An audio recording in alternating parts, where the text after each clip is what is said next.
Hello, and welcome to Rocket Fuel, your daily update of everything that's happening in the Rocket Pool community. My name is Wack, today is April 16th, and today we're going to be talking about a node operator who got a big lottery block and what happened after that. We're going to be talking about an update potentially for people who didn't get the Omni airdrop. We're going to be talking about some rETH stuff as well. So stay tuned and we'll cover all that and more. 10, 9, ignition sequence start, 6. Okay, so a few days ago, we covered news of this node operator who got a huge smoothing pool block. Of course, it went to the smoothing pool, he didn't get it himself, so it was 39.7 ETH, and that was right as the reward period started, so it was a really good start to the month.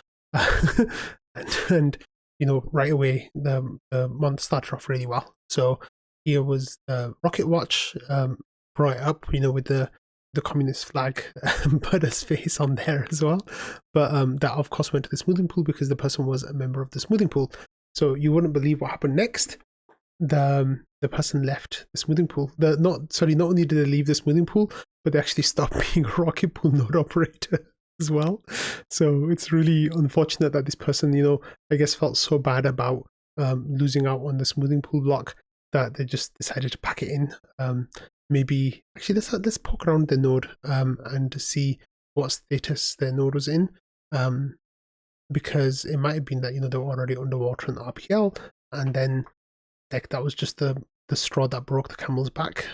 Rocket's kind of slow loading, but yeah, the person left with their a few mini pools here, and it's a shame. Like I guess seeing that potentially like $150,000, you'd have to split it. Half of it, still $75,000 of rewards just gone. But this person was in Asia, in Singapore, and they had around, as you can see here, they'd been topping up their RPL. So in March they topped it up again, and then in April they topped it up a couple of times as well.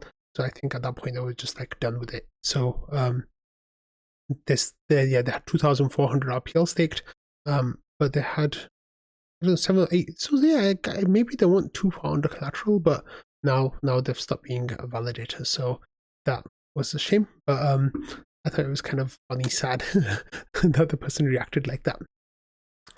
Okay, next, Ken has been flying the flag for rocket poolers who didn't get access to the Omni airdrop. Now it's been really hit and miss, and you'll have to use your node wallet as well, of course. But what ended up happening was that a whole bunch of Rocket Pool node operators are eligible for the airdrop, but then a whole bunch of others are not eligible for the airdrop. So Ken's been talking to the Omni people and saying, hey, like, give us the airdrop or give us access to it. So he reached out to them again. I think he opened a ticket with them. He said, wanted to follow up to see if you had any update on this, given that announcement about the claim window opening. Thank you in advance for your time. And then the person from Omni said, hello, sir, we'll make an announcement ASAP. Don't worry. And Ken said, looking forward to it. But people in the Rocket Pool Discord were not too enthusiastic about it. Meg says, sure, one day before the airdrop, I bet the airdrop. And then after a few days, apologize about a broken list, but saying the 5,000 spots were all taken, so you're going to get no airdrop. So I think that's most likely what's going to happen as well. Like Val has been quite, like consistent about saying this, is like a lot of this is for the optics, and as long as they can say that they made an effort to airdrop to solo stakers, then that is enough basically to tick that box. They don't want to get into the nitty gritty of it and like really get down and dirty. Like we're still waiting for the Stark airdrop. We've not had any update, even though it was supposed to happen at some point in the first week or 10 days of April. We're now in the middle of April and we've still had nothing. Of course, the Rocket Pool team has passed along their list, and they should have all that now. So I guess we're just going to have to wait and see what happens with that as well. But I don't think people like Ken, and I think like Sneaky and a couple of others, who've been node operators for a while, will be getting the Omni airdrop.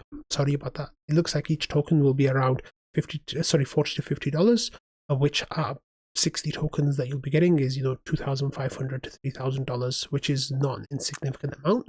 But that's where we stand right now. Okay, let's move on to some news that Jasper shared a couple of days ago, and this was about rETH holding up during the downturn in the market. So what he says is, when the shit hits the fan, is you still a fan? The only LST to survive this crash with the peg unaffected.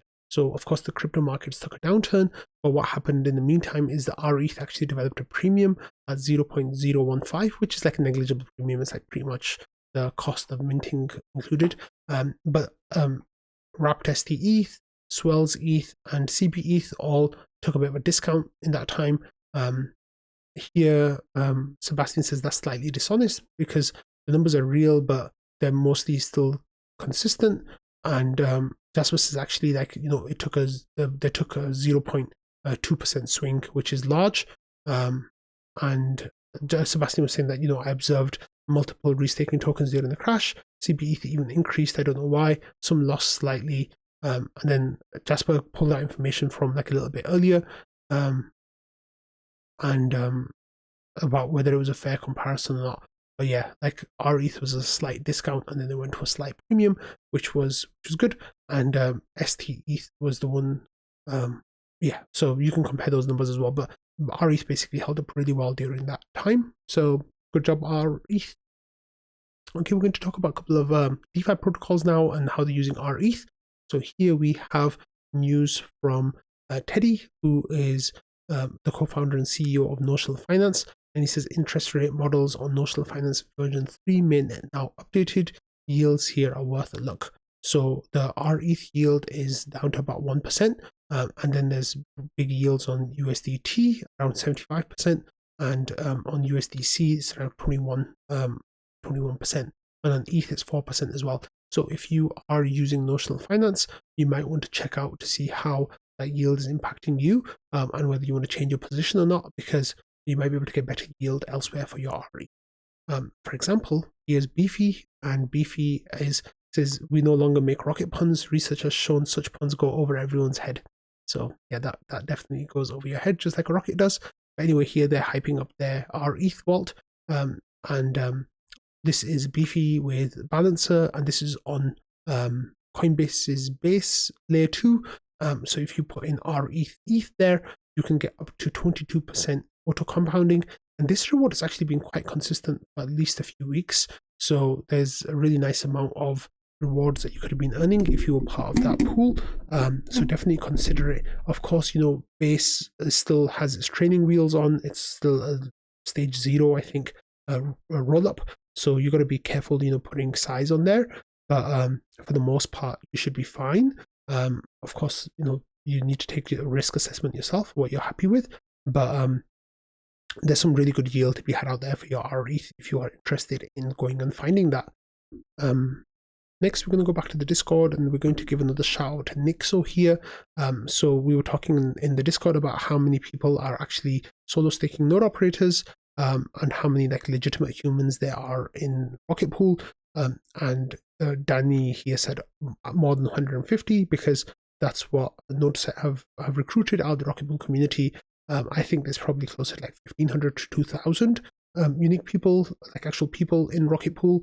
But here, Nixo says there's 742 people have answered the staking, home staking hardware.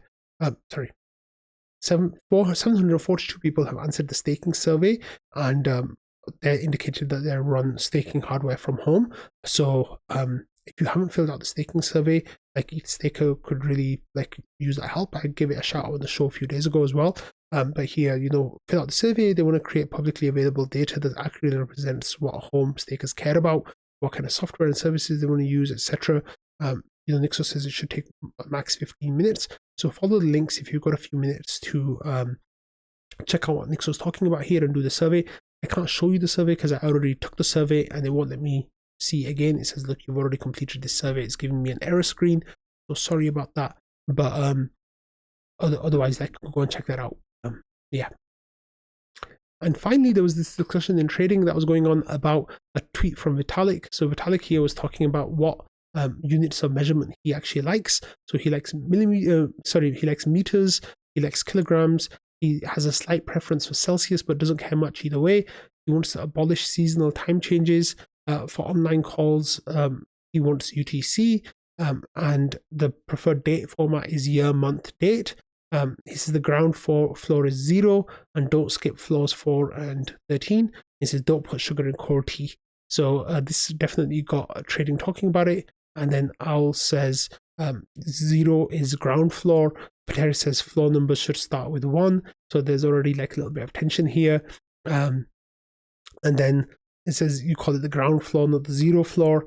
And Pateri says that's how it's called in uncivilized societies.